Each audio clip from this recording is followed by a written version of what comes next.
Growing up in the quiet, suburban streets of Lexington, I always knew my place. It wasn't something my parents ever had to say out loud. It was just understood, like the unspoken rules of a well-rehearsed play. My twin sister, Lauren, was the golden child, the kind of person who could step into any room and immediately command attention.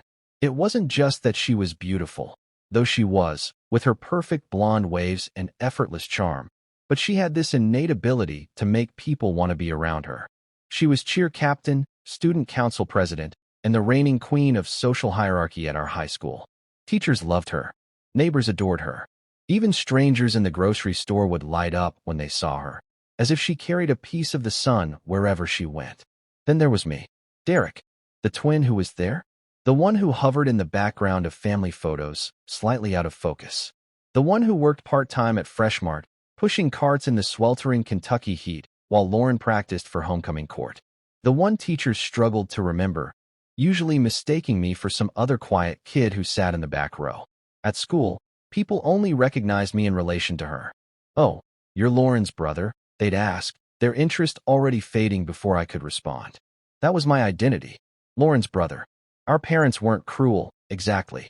They never outright said they loved her more, but their actions spoke volumes. Every milestone of hers was a grand event. When she got into her dream college, they threw a dinner party. When she won homecoming queen, they filled our living room with bouquets. When she aced her SATs, they practically hosted a press conference. Meanwhile, my accomplishments, modest as they were, barely registered. I made honor roll once. No one noticed. I won Employee of the Month at Freshmart. My dad chuckled and asked if they gave out trophies for stocking shelves the fastest. I saved up for my first car, a rusty Honda Civic with a taped deck, and the only reaction I got was a mild, "Guess you'll finally stop asking us for rides." I tried not to let it bother me. It wasn't like I wanted to be in the spotlight. I just wished, for once, that I mattered as much as she did. Graduation day loomed on the horizon, and true to form, my parents were planning an elaborate celebration for Lauren. There were discussions about catering, decorations, even a professional photographer. "She only graduates once," Mom kept saying, as if I wasn't walking the same stage on the same day. At first, I told myself I didn't care. I wasn't the party type. I wasn't even sure I'd attend. But as the weeks passed, the sting of being overlooked gnawed at me. One evening, I stood in the kitchen as Mom flipped through A. The backyard was transformed into something out of a movie scene. Twinkling fairy lights hung from the trees, casting a soft glow over the manicured lawn. Round tables were draped in pristine white linens, each centerpiece adorned with fresh roses and flickering candles. A giant "Congratulations, Lauren" banner stretched across the patio, her name bold and shimmering in gold letters. I stood near the drinks table, my fingers curled around a can of soda, watching the scene unfold. Waiters in crisp white shirts moved gracefully through the crowd, balancing trays of hors d'oeuvres. A Fleetwood Mac song played softly from the speakers, blending seamlessly with the hum of laughter and clinking glasses. The guest list had to be at least 100 deep. Old family friends, neighbors, Lauren's classmates, teachers, and even the principal, all gathered to celebrate her. Technically, this was my graduation party too. But if I had $1 for every time I'd heard someone say, "Oh, and Derek, congrats to you too," in a passing afterthought, I wouldn't have needed the job at Freshmart. Ryan nudged me with his elbow. "Dude, I feel like I should have worn a suit. This is fancier than my cousin's wedding." I smirked. "Yeah, well, nothing's too fancy for Princess Lauren." Across the yard, she stood in the center of a group of friends, flipping her golden hair and laughing at something someone said. She looked like she belonged there, basking in the attention like it was her birthright. Ryan took a sip of his drink and leaned in. "So, what did your parents get you?" I exhaled sharply through my nose. "Haven't gotten to that part yet." He raised an eyebrow. "That doesn't sound promising." I shrugged. "Lauren's the main event, remember?" It wasn't long before the moment came. The music lowered, and my dad cleared his throat, calling for attention. "All right, everyone," he said, clapping his hands. "If I could have a moment of your time." Conversations quieted, and the guests turned toward the patio, where my parents stood beside Lauren. She was glowing, her smile wide and expectant. "We are so incredibly proud of Lauren," Dad continued. "She has been an outstanding student, an amazing leader, and an all-around wonderful daughter. The crowd applauded. My mom dabbed at her eyes with a tissue, as if this were some emotional Oscar acceptance speech. As a small token of our appreciation for all of Lauren's hard work and dedication, we wanted to give her something special to celebrate this next chapter of her life. Mom gestured toward the driveway, where a sleek, red Jeep Wrangler sat under a giant silver bow. The crowd erupted into cheers. Lauren's hands flew to her mouth in an exaggerated gasp, as if she hadn't already been dropping hints about the Jeep for months. "No way," she shrieked, running toward it as people clapped and laughed. "Oh my God, are you serious?" I forced a smile, clapping along with everyone else, but there was a dull ache in my chest. Ryan let out a low whistle. "Damn, a whole-ass Jeep?" I didn't respond.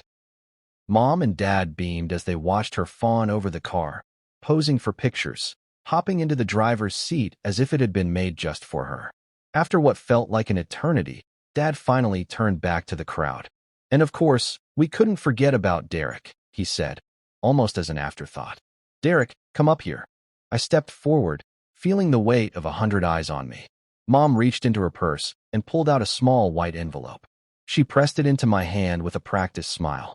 I already knew. I didn't need to open it to know it wouldn't be anything grand. I peeled back the flap and slid out a $25 Target gift card and a lottery ticket. For a moment, I just stared at it. Then, I heard Ryan mutter under his breath, "Oh, you've got to be kidding me." The silence was heavier than I expected.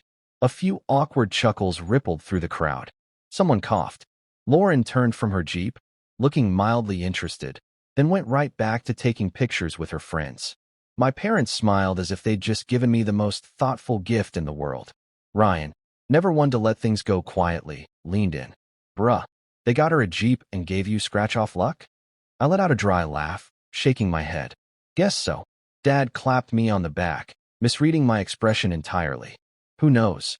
Maybe you'll hit the jackpot." More forced chuckles from the guests. Ryan nudged me. "If you win, buy yourself a damn Jeep just to spite them." I smiled, but the truth was, I wasn't even angry. I was just tired. Tired of always coming second. Tired of being the afterthought. I pocketed the envelope and nodded. "Yeah, maybe I will." For the rest of the night, I played the role. I smiled. I accepted the half-hearted congratulations, and I watched as Lauren enjoyed her night. When it was finally over, and the last guest had left, I escaped to the back porch, sinking into one of the old patio chairs. The sounds of the party still lingered in the air, distant laughter, the hum of fading music. I pulled the lottery ticket from my pocket, running my thumb over its edges. What a joke. I had half a mind to throw it away, but something stopped me. Maybe it was Ryan's voice in my head. Maybe it was just curiosity, but I pulled out my phone and opened the lottery app. I scanned the barcode. Processing. I sighed, already bracing for the inevitable "sorry, better luck next time." Then, the screen flashed. $5 million. I froze. My heart thudded in my chest. I blinked, rubbed my eyes, and looked again. The number didn't change. $5 million. I reread it. Triple-checked. My pulse pounded in my ears. No, this couldn't be real. It had to be a mistake. I forced myself to breathe, my mind racing. $5 million. In an instant, everything changed. I wasn't second place anymore. I wasn't just Lauren's brother. I was something else entirely. And no one had a clue. The night air was thick with humidity, but I barely noticed. My hands trembled as I stared at my phone screen, the glow of $5 million burning into my retinas. My breath came in short, uneven bursts. This had to be a mistake. Some kind of system glitch. I closed the app and reopened it. Scanned the ticket again. The same result. $5 million. A choked laugh bubbled up in my throat. Was this real? Had I actually just won $5 million from a ticket that my parents threw in as an afterthought? The absurdity of it nearly made me dizzy. I glanced back toward the house, where the remnants of Lauren's grand celebration still clung to the night. From the living room window, I could see her laughing with her friends, raising a glass in triumph. My parents stood beside her, basking in her glow, their faces still beaming from the memory of presenting her with her brand-new Jeep. They had no idea. I gripped the ticket tighter, my heart pounding against my ribs. $5 million. $5 million. Not 500, not 5,000. $5 million. My entire world had just shifted, and no one even knew it. Ryan's voice in my head came back to me. If you win, buy yourself a damn Jeep just to spite them. A slow smirk pulled at my lips. A Jeep? I could buy 10. I could buy a fleet. My fingers hovered over my phone screen, my first instinct being to text Ryan. But then I hesitated. This wasn't just a funny little moment. This was real. This was life-changing. I needed time to process it before I told anyone, even him. Carefully, I folded the ticket and slid it into my pocket, as if I was holding the most precious secret in the world. I wasn't ready for anyone to know. Not yet. The next morning, the house was buzzing with post-party energy. My parents were in the kitchen, rehashing every detail of the night with exaggerated excitement. "Oh, Lauren, your face when you saw the Jeep," Mom gushed, pouring herself coffee.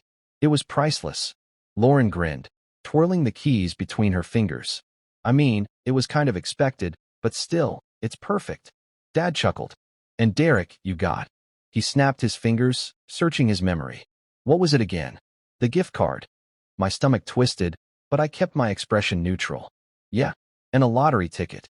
Lauren snorted. "Right, the lottery ticket. You scratched that thing yet? Maybe you won a free Slurpee or something." I met her gaze evenly. "Didn't check yet." Mom smiled distractedly. I spent the next few weeks playing the part, showing up to my shifts at Freshmart, eating dinner at the same table as my parents and Lauren, answering the usual life-after-graduation questions with vague, uninspired responses. But everything had changed. The first thing I did was set up a new bank account, separate from the joint one my parents had access to. The financial advisor guided me through the process, helping me set up trusts and investments. She made it clear that the worst thing I could do was suddenly flaunt wealth. Nothing raised more red flags than an overnight change in lifestyle. So I started small. New clothes. Not flashy designer brands, but things that actually fit well. Stuff that made me feel like I belonged in my own skin.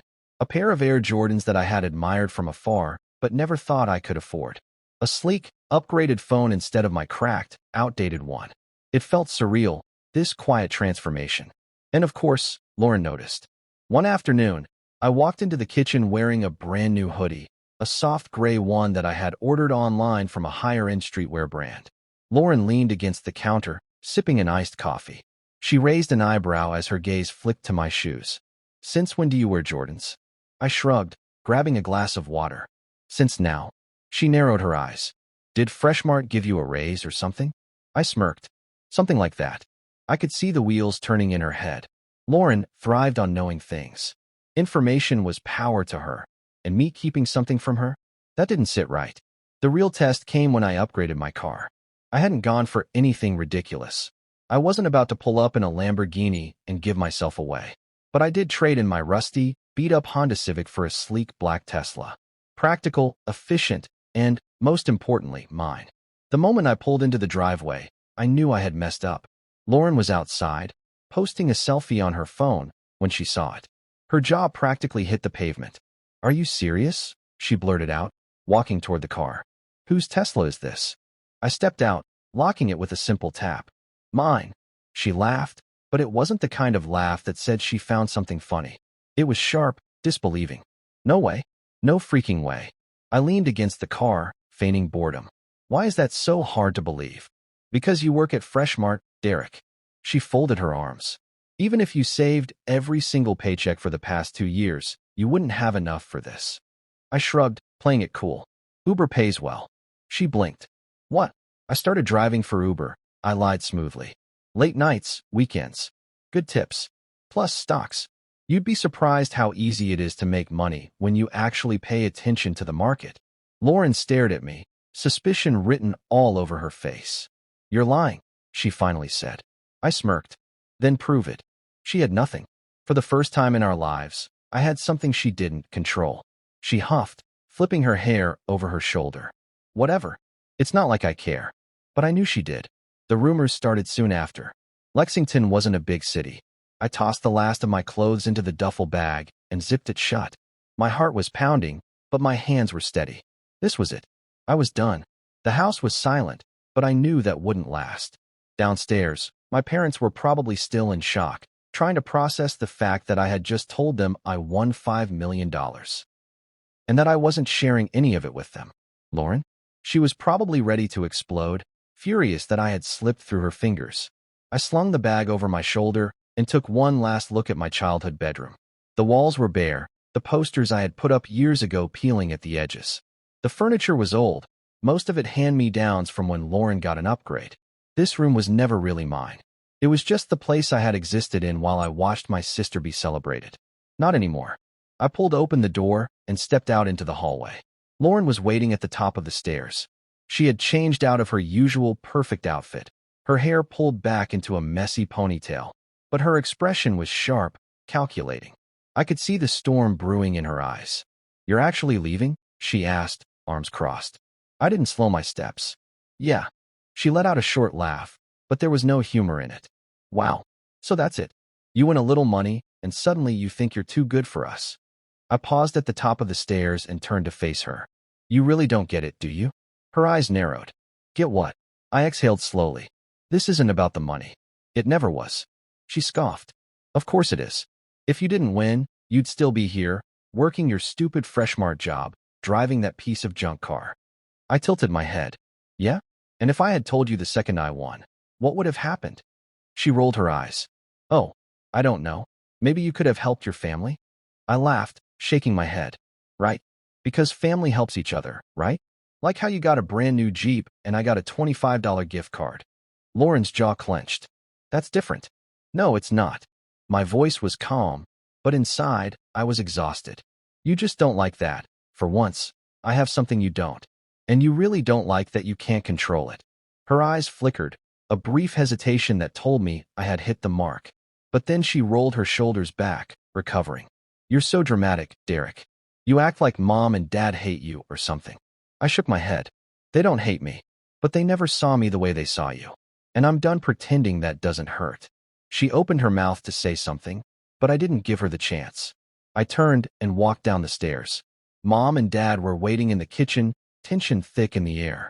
Mom's eyes were red, her hands clutched tightly together like she was physically holding herself back. Dad stood stiffly, his arms crossed over his chest. "You really think you can just walk away from this family?" he asked. I set my bag down by the door and met his gaze. "I don't think I can. I know I can." Mom let out a shaky breath. "Derek, please, don't do this. We're your family." I studied her face, searching for something. Regret, understanding, maybe even love. But all I saw was fear. Not fear of losing me. Fear of losing access to what I had. I sighed. "You only care now because I have money. If I was still the guy working at Freshmart, you wouldn't be begging me to stay." Mom's face twisted. "That's not true." I nodded toward Lauren. "She's been digging through my stuff for weeks, trying to figure out how I could afford the things I have. The second she found out, she ran to you.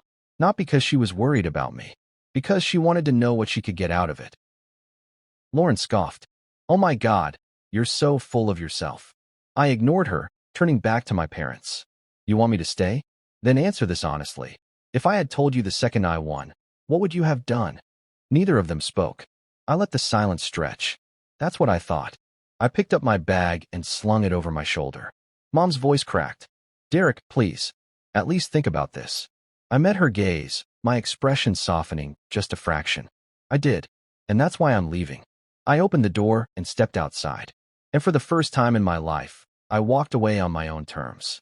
The start of something new. I moved into a downtown Lexington apartment the next day.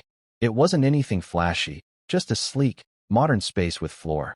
The graduation party was something straight out of a Pinterest board. Fairy lights strung through the backyard, tables draped in white linen, and a DJ playing a carefully curated playlist of Mom's favorite classy but fun songs, which apparently meant an overabundance of Fleetwood Mac and Hall & Oates.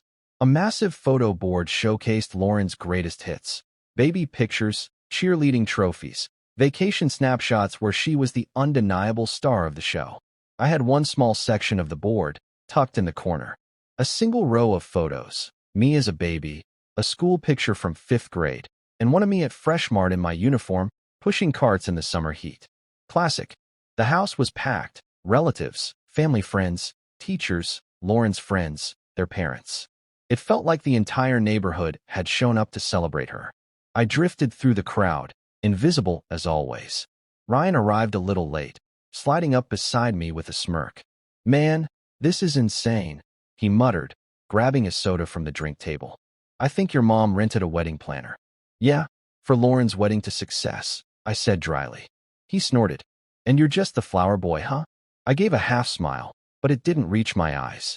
I was used to it, but something about tonight stung more than usual. Maybe because this was supposed to be my celebration, too. Dinner was a full-course event, salads, grilled chicken, sides that required names like reduction and glaze. I sat at the far end of the table, chewing mechanically as conversation swirled around me, none of it directed my way. Then came the big moment. Dad stood, tapping his glass for attention. The murmurs quieted, and all eyes turned toward him.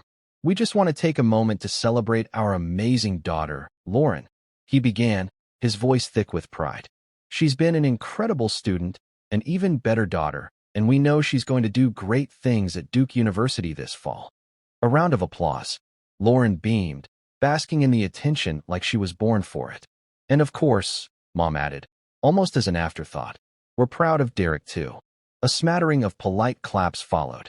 I nodded stiffly. Dad continued, undeterred. Now, Lauren, we have something special for you. He reached into his pocket, pulling out a set of car keys. Lauren gasped dramatically, hands flying to her mouth. The crowd erupted in cheers. With a flourish, Dad gestured toward the driveway, where a brand-new, glossy black Jeep Wrangler sat like a gleaming trophy. Oh my God! No way! Lauren squealed, rushing forward. The guests followed, showering her with congratulations. I stayed back. Ryan, next to me, muttered, damn. They went all out. Yeah, I said, swallowing hard. They did. A few minutes later, after the excitement died down, Mom turned to me with a tight smile. And Derek, we didn't forget about you. She handed me a small white envelope. I already knew. Opening it slowly, I pulled out a $25 Target gift card and a lottery ticket. Silence. People shifted awkwardly, a few exchanging glances. Ryan let out a low whistle, shaking his head. Well, damn. Lauren, still holding her car keys, barely hid her. That night, after the party had wound down and Lauren had driven off in her brand-new Jeep with her friends, I sat alone on the back porch, the cool night air pressing against my skin. The laughter and music from inside the house had faded, replaced by the distant hum of crickets and the occasional rustle of the wind through the trees. The lottery ticket sat in my pocket, feeling heavier than it should. $5 million. The number was burned into my mind, flashing like a neon sign every time I closed my eyes. I pulled out my phone, my fingers trembling as I opened the lottery app again. Maybe I had read it wrong. Maybe it was some kind of glitch. I scanned the ticket once more. $5 million. No mistake. I let out a slow breath, my mind racing. This didn't feel real.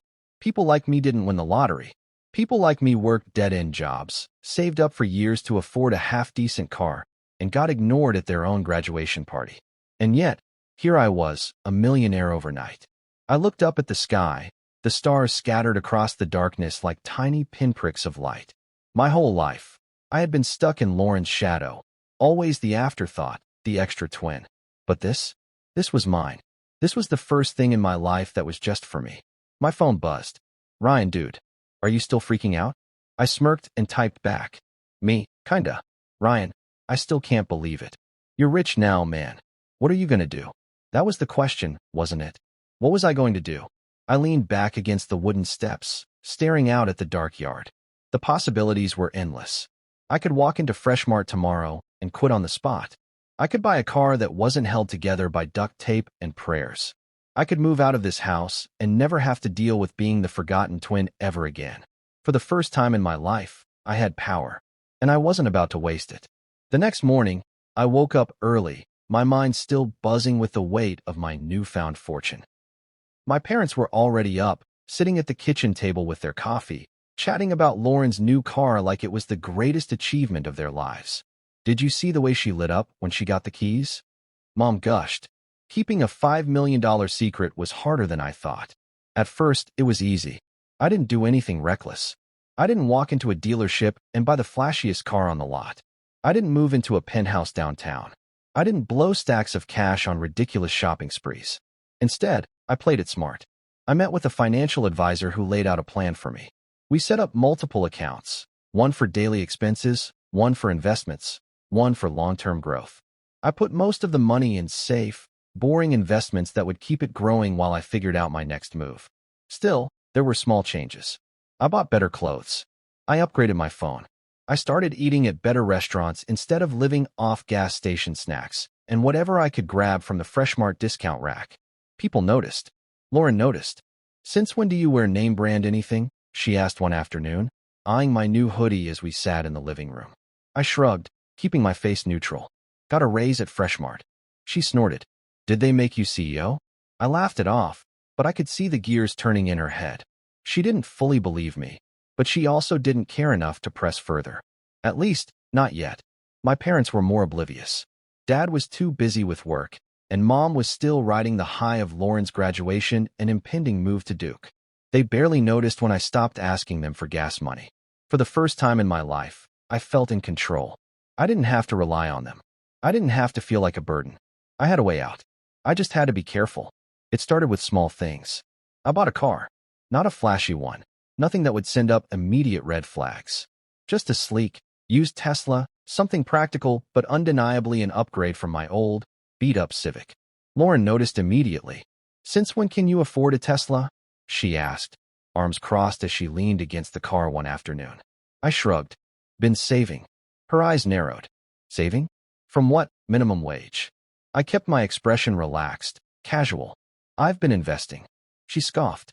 "In what? Scratch-offs?" If only she knew. But I didn't let her bait me. I just smiled, shrugged again, and walked inside. The questions didn't stop, though. Lauren started paying attention, watching me. One night, she caught me ordering a ridiculously expensive gaming setup online. "That's like $2,000 worth of stuff," she pointed out, standing in the doorway of my room. "Did you rob a bank?" I rolled my eyes. "I told you. I've been investing." She didn't let it go. "Investing in what?" "Because last I checked, you were broke." I turned in my chair, meeting her gaze. "Why do you care?" She hesitated, then huffed. "I don't. Just seems." The thing about secrets is that once they slip, they spread like wildfire. Lauren knowing about my lottery win was one thing.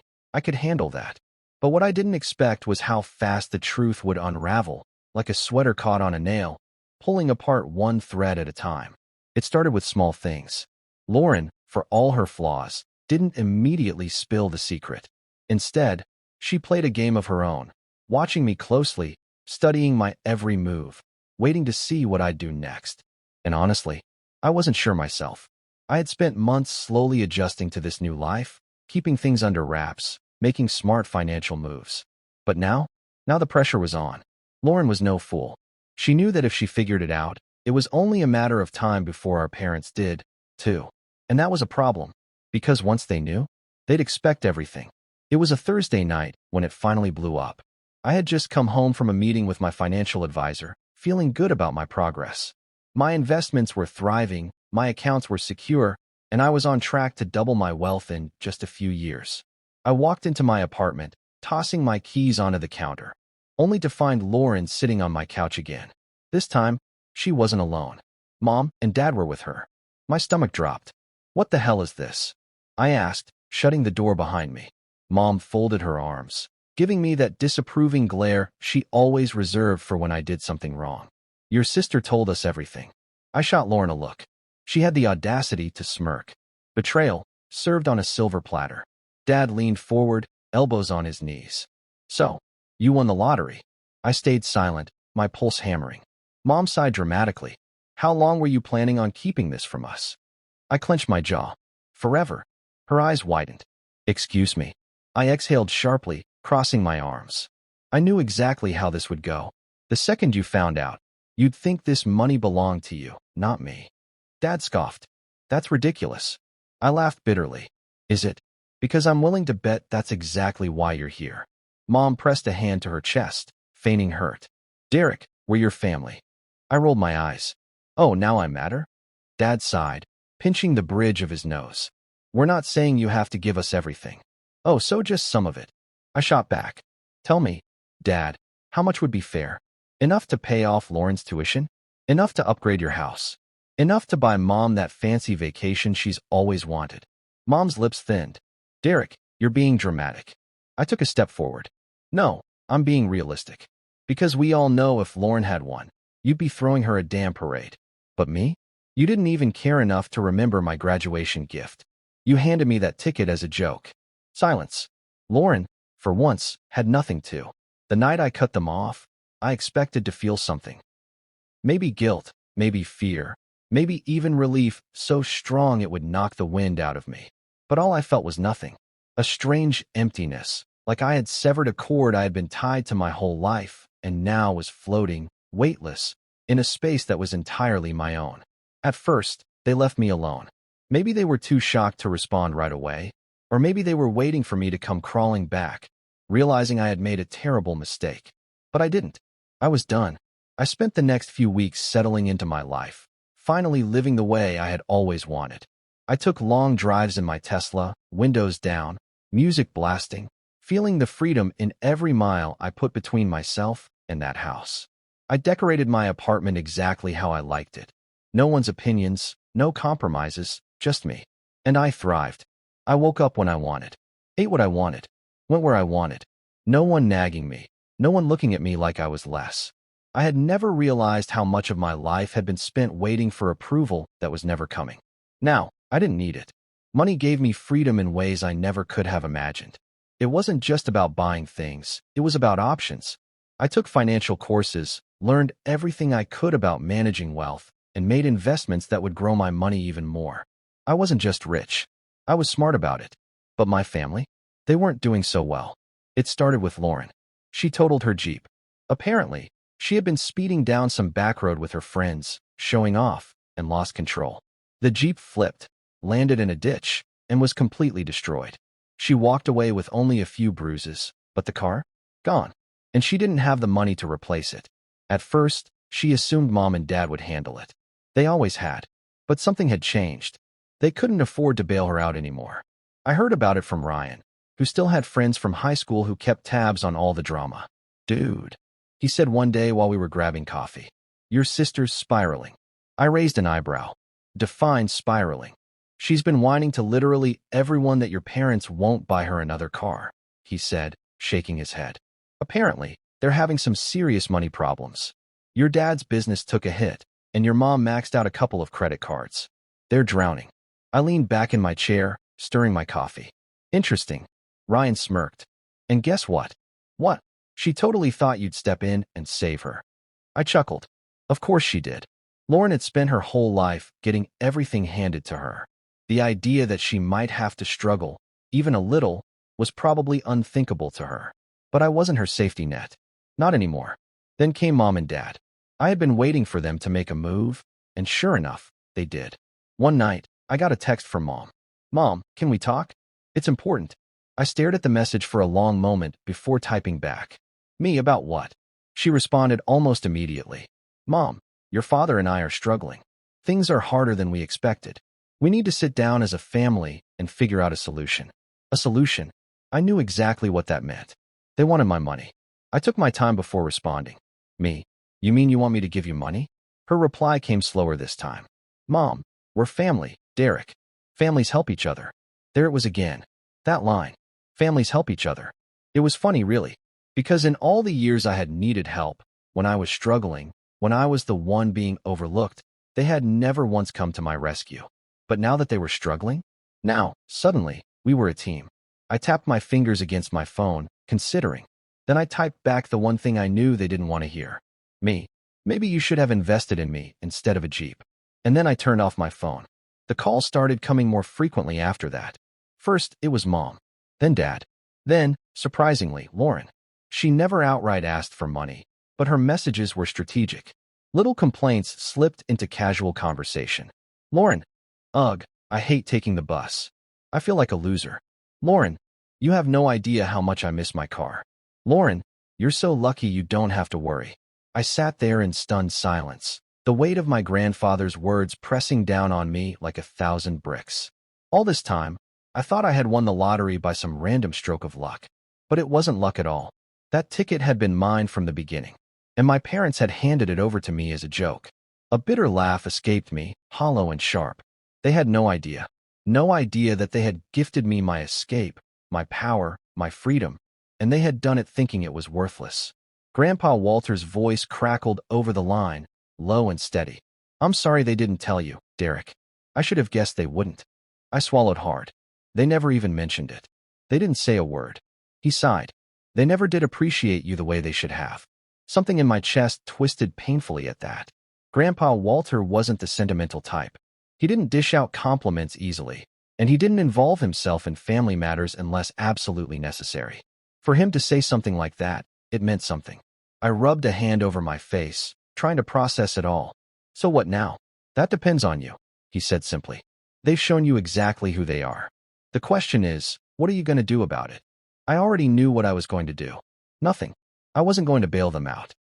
I wasn't going to pick up the pieces of the life they had built around Lauren, where she was the star and I was the shadow. They had made their choice, and now they were paying for it. The next morning, I woke up to 6 missed calls from my mother. I didn't call back. Instead, I sent a text. Me. Stop calling me. She responded almost instantly. Mom. Derek, we need to talk. Me. No, we don't. Mom. Your father and I are struggling. Lauren is struggling. Me. Not my problem. A few minutes passed. Then another message. Mom. How can you be so heartless? We're your family. I stared at the screen, my jaw tightening. Family. They loved that word when it was convenient, when they needed something. But when I had needed love, support, even just basic recognition, they hadn't cared. Now, they needed me, and I didn't need them. I let the phone fall onto the table and walked away. A week passed, then another. They kept calling, kept texting, but I ignored them. And then, one evening, as I was sitting on my couch scrolling through investment updates, my phone rang again. It was Lauren. I considered letting it go to voicemail. But then I thought about the last time I had seen her, the smirk on her face as she exposed my secret to Mom and Dad. I wanted to know what she had to say. I answered, "What do you want?" She let out a breath, and for the first time in a long time, she sounded different. Not smug, not superior, just tired. Mom and Dad are falling apart, she said. It's bad, Derek. I didn't respond. She kept going. Dad's business is tanking. Mom's credit cards are maxed out. They're behind on the mortgage. I leaned back in my chair, expression unreadable. So, she hesitated. I don't know. I just thought you should know. I scoffed. Why? So I can swoop in and save them. No, she said quickly. Then, softer. I don't know what I expected, honestly. Silence stretched between us. Then she said, I totaled my car, you know. I smirked. I never went back. Not to my parents' house. Not to the life they had built around Lauren, where she was the sun and I was the shadow. Not to the quiet resentment that had shaped me for 18 years. That door was closed. And for the first time, I had no desire to open it again. Months passed. I built something for myself, something real. I wasn't just the kid who won the lottery anymore. I was smart with my money. I made investments that turned into more money. I studied. I learned. I took risks that paid off. And I grew. It wasn't about revenge. It wasn't about proving a point. It was about becoming something more than what they had ever seen me as. And I did. I wasn't the quiet, forgotten twin anymore. I was Derek, and I was finally free. One evening, as I was sitting on my balcony overlooking the city, my phone buzzed. It was a news notification. I glanced at the headline, my chest tightening.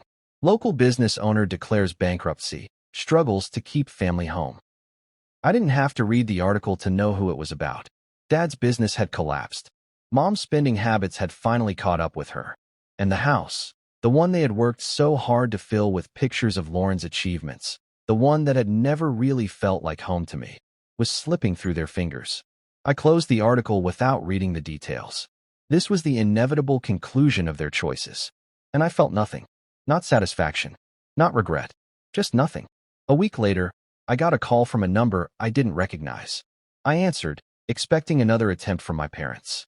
But it wasn't them. It was Lauren. Her voice was quieter than usual. None of the usual sharpness. None of the smug confidence she had always carried. Hey, she said. I leaned back in my chair. Hey. A pause. Then, Mom and Dad are losing the house. I didn't say anything. She sighed. I know you don't care. I stayed silent. I don't even know why I'm calling, she admitted.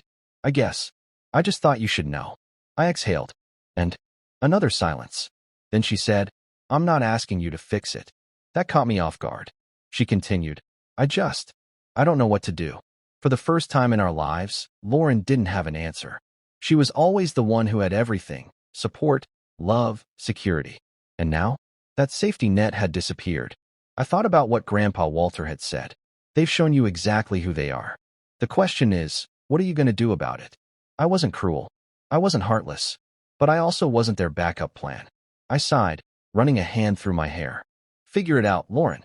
She let out a bitter laugh. That's all you have to say? I shrugged. Yeah. A pause. Then, quietly, I guess I deserve that. I didn't respond. She sighed. Take care of yourself, Derek. And then she hung up. I didn't reach out. I didn't check in. I moved on. Because that was the whole point of all of this, wasn't it? To finally live a life that was mine. To finally be something more than the forgotten twin. And I was. I had money. I had freedom. I had peace. And I wasn't looking back.